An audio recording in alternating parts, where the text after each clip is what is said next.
nice to see you. John, how are you? Good to see you again. So that's your business partner, this is Mike, isn't it? But do you bicker with your business partner all day, every day? I don't think so. We certainly do, don't we? Yeah, I bicker with myself most days. Such a beautiful location, and the fact that it was all set up already, and it's off-grid as well. Everything is furnished, hot tubs are in place.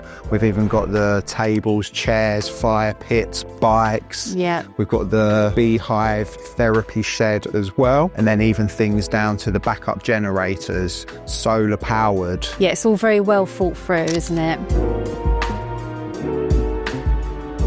Should we just have a little look at the lodges? Yeah, maybe tell us the mechanics of everything and how it works, and ask your questions. Okay, so this is the mouse house. Oh.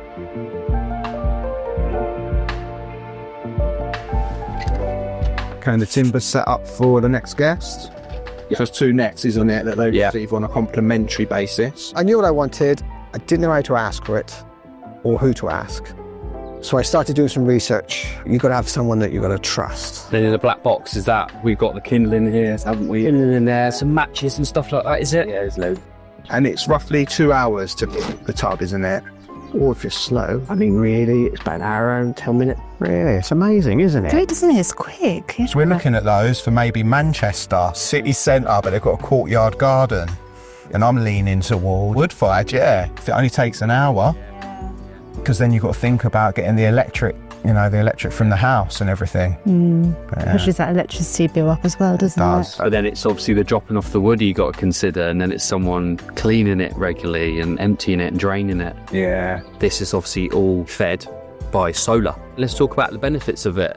A site like this, not running on your normal standard electric that's coming in, you've not got real excessive high bills to manage in terms of the electric. I know in my domestic property throughout the winter, the electric goes through the roof. It can be £200, £300 a month. Having this solar-based system is really good. It's good to have. We stayed at some huts in Norfolk, didn't we? Yeah. By day 2, the water started smelling really stale, so we had to ask them. They had to drain it, refill it. This is it. And I said, please, no chemicals. It just gets in your eyes. So for me, this is the way to go. Wood-fired, no chemicals, drained after every stay, refilled. Just look at it. Yeah. It's got everything ready. There's room for scalability. Investors will know that guests will just love this site and what it brings. Yeah, it's so peaceful. Guests will just want to keep coming back time and time again. Have a little look inside, shall we? They stay nice and cool, don't they, as well, really? It's not actually overwhelmingly hot, is it? There is a difference in the heat temperature since we put more windows. So with the extra windows, the sunlight's coming in and it's heating it a bit. Heats it up, yeah. Uses less gas. Got the log burner there when the wings are. Cutlery, crockery, tea, coffee, everything you need. All for a really nice stay. You could literally live here, couldn't you? Could, yeah. There's a fridge underneath there. Thought about everything, John. It's beautiful quality as well, isn't it? Yeah. We weren't quite too sure what we could do with this field. It's an asset, but what can you do with your asset? And then one day I was on the barbecue just in the field here, and somebody said, oh, you should put some pods on here. And then they went from pods to shepherd huts. Why not? Look at the view. Why not put them here? And then if you follow us to the bee shed, and we like to call it the Airbnb shed.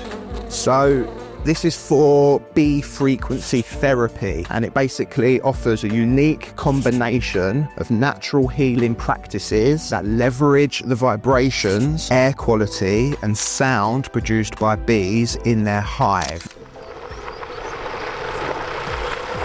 You don't skip the gym, do you? You don't skip the gym, Jesus Christ. 1 day a week, 2 days a week? Shut up. I've only been doing it for a few months.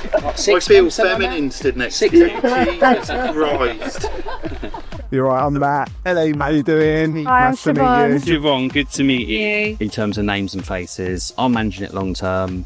Matt and Shiv, they've put it together. So we were approached by John to assist him and his family with finding an investor that can basically rent his established business. So John, then just double checking on the grass. So you're going to cut the main areas around it, is that correct? That's right, yeah. Okay, but then we need to upkeep on the internals, yeah? Internals and 1 metre beyond. The gas bottles. So obviously there's 2 bottles here and then there's 2 other huts as well. So there's about 6 gas bottles in total. They may go at a similar type of time anyway. So if you find that this one's out and then 2 more are, there's 3 done. And then we'll need to do a changeover. Yeah. When I speak to the company that are dropping the gas, they may just want to put it straight into a container that we've got. So we're making sure that no furniture's been damaged, no crockery has, no glassware has, all the TVs are working. So that's how we're doing some of that inspection to then get the deposit back to the guest. We have a constant feedback loop with our cleaners that are on the ground there too, making sure little things are right, like the throws are put over correctly, the right amount of towels that are on the beds. This cut back kept. Yeah. John, are you happy with it being trimmed back a little bit? Side go down. We get a tractor once a year to do the tops, as you say. Yeah. The side needs... Yeah, just keep the side sorted. Yeah. Can we look at the container, John, and the generator and all of that? If you want to put lint here, you can do. This is your fix. This whole thing's all yours. The whole site's only running on 20% of solar. At the moment, yeah. So obviously it's got the solar system there. So that generator is set up within the container. If we just switch that on, run that for 4 hours, that will completely charge up all the batteries again. Is it set up to feed into battery packs? Yeah. Oh, really interested in that actually, aren't I? We only need 1.5 hours to charge it all back up with sunlight. Maybe somebody will be stupid in that hut and use something they should be using, like a electric fan heater. You really drain it. That will drain it. Yeah. That will drain it. It's an amazing setup that John is building out there, and he has, where it's not the case of just, small dinky solar panels on the roof. Proper laid up batteries that go to inverters that convert all the electric. Really good setup. For the spare lock boxes, I think it may be better outside the container. If it's 10, 11, 12 at night and a guest has done something and I want them to get the spare key, that really would go in there when we've got expensive electric kit. With these guests that go home with the key, the next one's checking in, there's no key in the lockbox. Yeah, that's what I mean. And it will need a clean, but it may need a refill and stuff like that. Kindling, firelighters, matches inside. Start with the small kindling and the firelighters, that gets going. So we've had electric ones before. You move some chemicals around and you control it and do your tests on that way. On this side, all of the hot tubs that are here are obviously wood-fired.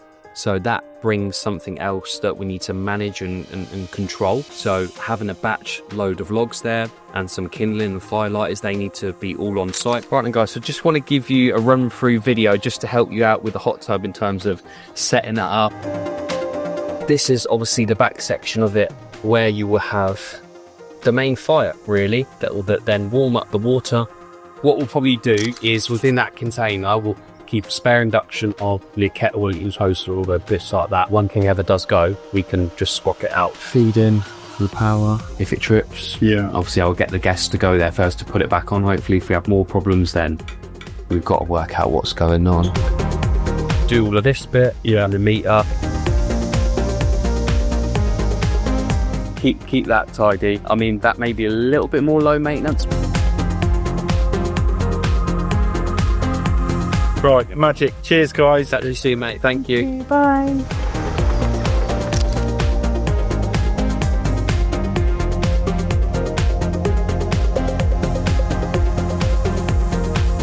Yeah, it's a work in progress, John. Definitely work in progress. Supposed to be finished in June. It's like everything I do is work in progress. Planning. So planning is tough, especially if you want to use it for service accommodation.